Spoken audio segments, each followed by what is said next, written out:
1776 میں انہوں نے بنایا آرڈر آف الومیناٹی. الومیناٹی روشن خیال لوگوں کی ایک انجمن. اور کیا کرتے تھے؟ پوری دنیا سے ذہین ترین لوگوں کو اسکالرشپ دے کر امریکہ بلاتے تھے.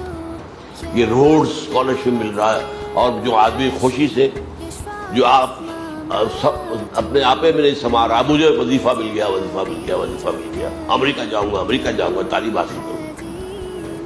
پوری دنیا سے مختلف فاؤنڈیشنز، ذہین ترین، ظاہر بات ہے کہ اس میں پھر چناؤ کرتے تھے، ذہین ترین لوگوں کو لے لینا، انہیں وہاں رکھ کر برین واشنگ کریں.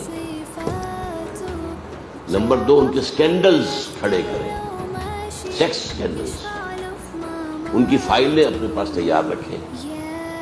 وہ لوگ جب واپس جائیں اپنے ملکوں میں اہم پوزیشن میں جائیں گے، پھر ہمارے اعلی کار ہوں گے اور ہماری بات ماننے سے انکار کریں گے تو ہم بتا دیں گے دیکھو تمہارا یہ سیکس سکینڈل ہمارے پاس ہے، ہم تمہارے ملک میں اس کو عام کر دیں گے، تمہاری چودراہٹ، تمہاری قیادت سب ختم ہو جائے گی.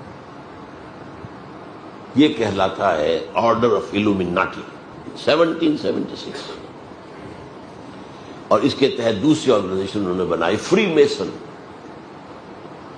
اس کے تحت بھی ذہین لوگوں کو، ایلیٹ طبقہ جو ہے وہ تمام ممالک میں، انہیں فری میسن کے اندر لا کر، اور وہ یہودیت کے اعلی کار بنے.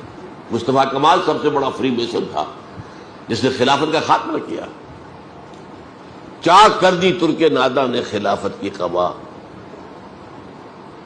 سادگی اپنوں کی دیکھ، اوروں کی عیاری بھی دیکھ.